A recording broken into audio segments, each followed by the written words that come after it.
પરમ કૃપાળુ દેવ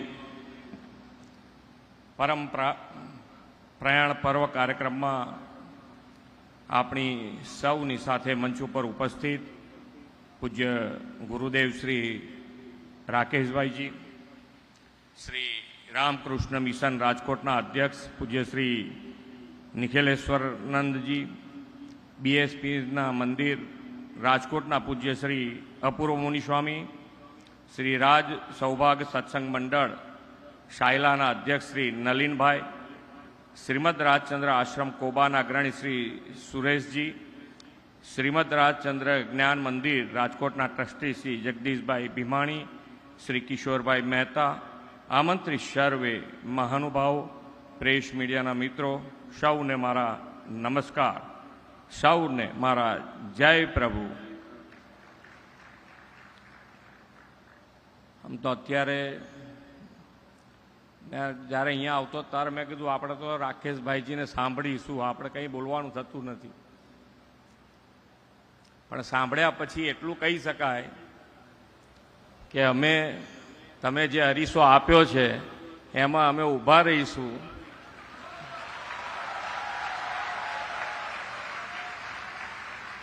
અમારું મુખ જોઈશું અંદર, અને કદાચ જાડું પડ હશે તો તમારી પાસે લાવીશું કે આમાં તો કંઈ દેખાતું નથી, જરા કાપી આપો તો થોડું દેખાય.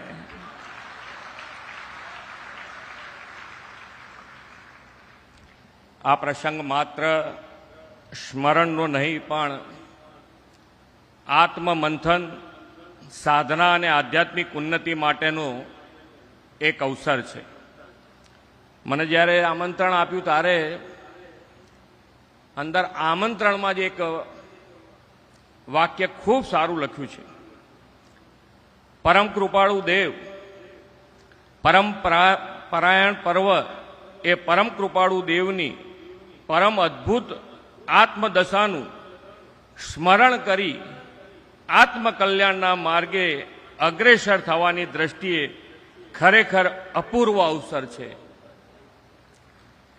એટલે આપણા બધાને તો હજુ વ્યવહાર જીવન ચાલુ છે, એટલે વ્યવહાર જીવન જીવ્યા કરીએ, પણ જે પરમ કૃપાળુ દેવે જે આપણને આપ્યું છે એ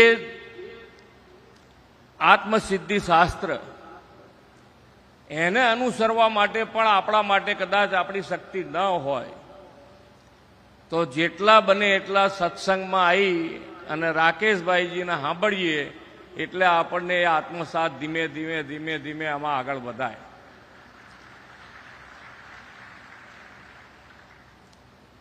કારણ કે આપણી તો તાકાત કેટલી હોય, જેમ આપણે દરેક જણ અહીંયા આગળ ભણવા ગયા હોય, પરીક્ષાઓ આપી હોય, તો જ્યારે પરીક્ષા આપતા હોય ત્યારે બધું ઘેર વાંચવા બેઠા હોય ત્યારે આપણને એમ જ લાગે કે આ બધું આવડી ગયું.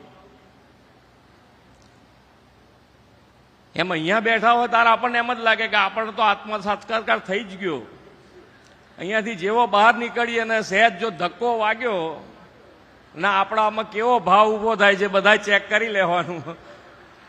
એટલે કેટલી વખત આપણે જેટલું વધારે ને વધારે સાનિધ્ય પ્રાપ્ત કરીશું એટલું આપણને આત્મ સુધી સ્પષ્ટ જે આત્મવેદન છે ત્યાં સુધી જો પહોંચ્યું હશે તો આપણને પરમ કૃપાળુ દેવનું આ આત્મસિદ્ધિ શાસ્ત્ર અને એને પકડીને પૂજ્ય ગુરુદેવ શ્રી રાકેશજીના માર્ગદર્શનમાં જેટલું વધારે સત્સંગ કરતા રહીશું એટલું આપણું પોતાનું સુધરશે અને સામેવાળાનું આપણે શું. અહીંયા કીધું ને કે આપણું તમારું વર્તન એ જ પરમ કૃપાળુ દેવની જેને કહેવાય પબ્લિસિટી છે કે બધાના દિલમાં કેવી રીતે પરમ કૃપાળુ દેવ વસે. તો એના માટે અહીંયા બેઠેલા દરેક જણ આજે આપણે અહીંયાથી પ્રતિજ્ઞા લઈને જઈએ કે જે રાકેશભાઈજીએ કીધું છે એ પ્રમાણેનું જીવન આપણે જીવીશું તો જ આપણો ઉદ્ધાર થાય એવું છે. અને આ જીવન મરણના ફેરામાંથી જો મટવું હશે તો આના વગર છૂટકો નથી. એ અહીંયા બેઠેલાને સમજાવવાનું કંઈ છે નહીં ને હું પણ અહીંયા દોડી દોડીને એટલે જ આવું છું કે અમારો એ રસ્તો એ જ પકડેલો છે, એમાં ક્યાંય અમે આગા પાછા ના થઈએ એવા આશીર્વાદ આપો એ જ અભ્યર્થના સાથે વિરમું છું. ભારત માતા કી જય, વંદે માતરમ, જય જય ગરવી ગુજરાત.